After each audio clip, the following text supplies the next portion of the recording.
This is LSAT PrepTest 140, Section 4, Passage 4. This is a science passage about why mirror images look reversed. This is a medium difficulty passage. It reads easier than it is. The author has an opinion and it's hiding right there in plain sight. The author gives you two competing explanations for mirror reversal and then picks a winner. The main point is you can't explain how mirror images look without including the person looking at them. Now, paragraph 4 is the most important paragraph.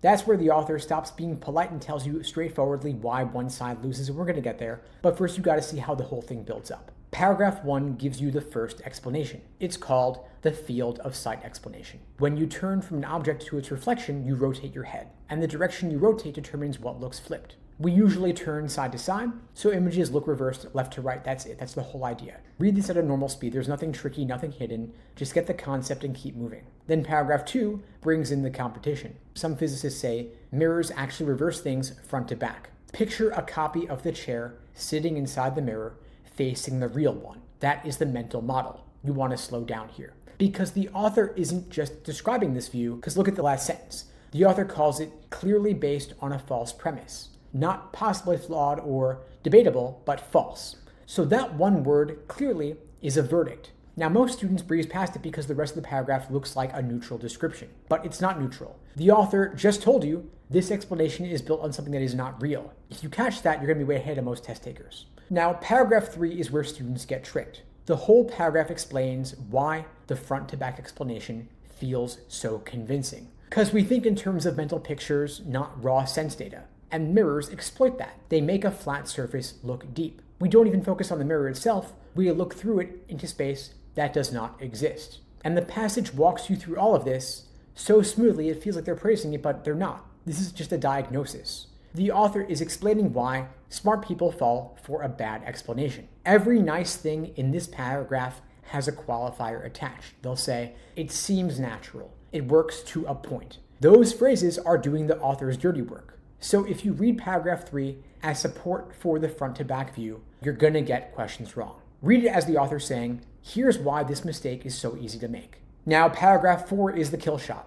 The front to back explanation also has a deeper appeal to scientists. They want to explain what mirrors do without dragging the observer into it. That is a classic instinct in science. But the author says no. You can't talk about how images appear without talking about who's seeing them. If you take the observer out, you're not even discussing the images anymore. You're discussing something else entirely. That is the author's core argument. And it lands here in this paragraph after 3 paragraphs of setup. Now here is the key move. The front to back explanation sounds great, it's intuitive, it satisfies a scientific instinct, but it's wrong. The whole passage is built around that gap between how appealing something sounds and how flawed it actually is. The hardest questions will test whether you fell for the appeal or caught the rejection. Now, the author sides with the field of sight explanation full stop. The front to back view fails on 2 counts. It rests on something imaginary and it cuts out the observer from a question that only exists because there is an observer. The big trap is treating this as a balanced, here are 2 views, you decide kind of passage, because it's not. The author made a decision already.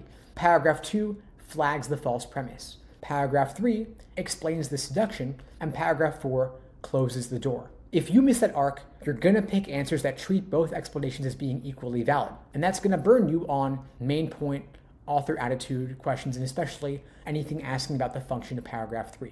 Before you touch the questions, check yourself on these 3 questions. First, why does the author mention that we almost never focus our eyes on a mirror's actual surface? Second, what does the author really think of the front-to-back explanation? And third, why is it a problem to remove the observer from the discussion?